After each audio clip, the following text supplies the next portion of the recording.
நான் எதற்காக செய்கிறேன் என்றால், சைனாவில் கொரோனா வந்துச்சு. ஆனால் உலக நாடு மூலம் வந்தது.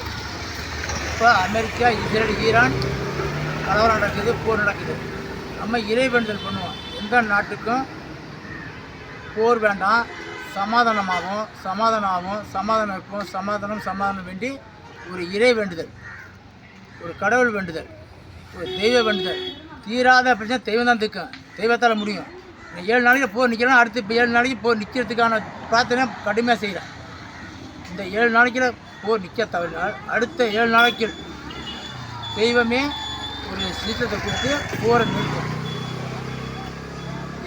தொடர்ந்து கொரோனாவுக்கும் பண்ணேன், வாக்குச்சீட்டு முறை பண்ணேன். வாக்குச்சீட்டு முறை கொடுத்தா நல்லாயிருக்கும். வாக்குச்சீட்டு முறை இல்லாமல் கம்ப்யூட்டர் ஓட்டு அது சரியில்லை, திருப்தி இல்லை.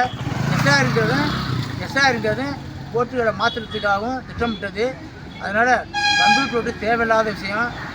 மக்கள் கையால் ரிக்ஷாவில் போடுறது சிறப்பு. வாக்குச்சீட்டு தான் வேணும். இந்த 2026 தேர்தல் நிறுத்தணும். 2027 பண்ணால் சூப்பராக இருக்கும். 2026 தேர்தல் நடத்தினால் பேரழிவுக்கு ஆபத்து, நாட்டுக்கு ஆபத்து, மக்களுக்கு ஆபத்து, பேரழிவு ஏற்பட வாய்ப்பு இருக்குது. இதே மாதிரி தான் 2016 சொன்னேன், நடந்துச்சு. இதே மாதிரி 2017 சொன்னேன், நடந்துச்சு. இப்போ 26 சொல்கிறேன். 2026 தேர்தல் வேண்டாம். 2027 நடத்தினா சூப்பராக இருக்கும், நல்லா இருக்கும். இந்த மரங்களை ரோட்டு ஓரத்தில் மரங்கள் வெட்டவே வேண்டாம்.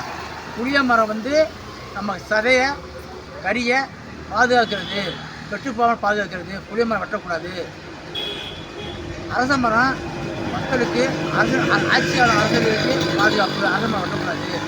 ஆலமரம் மக்களுக்கு ஆயுட்காலத்தை கொடுக்கும். அதனால் ஆலமரம் வெட்டக்கூடாது, அரச மரம் வெட்டக்கூடாது, புளிய மரங்கள் வெட்டக்கூடாது. வெட்டாமல் 40 அடி அகலம் ரோடு இருக்குது. அந்த அளவுக்கு ரோடு போட்டால் போதும்.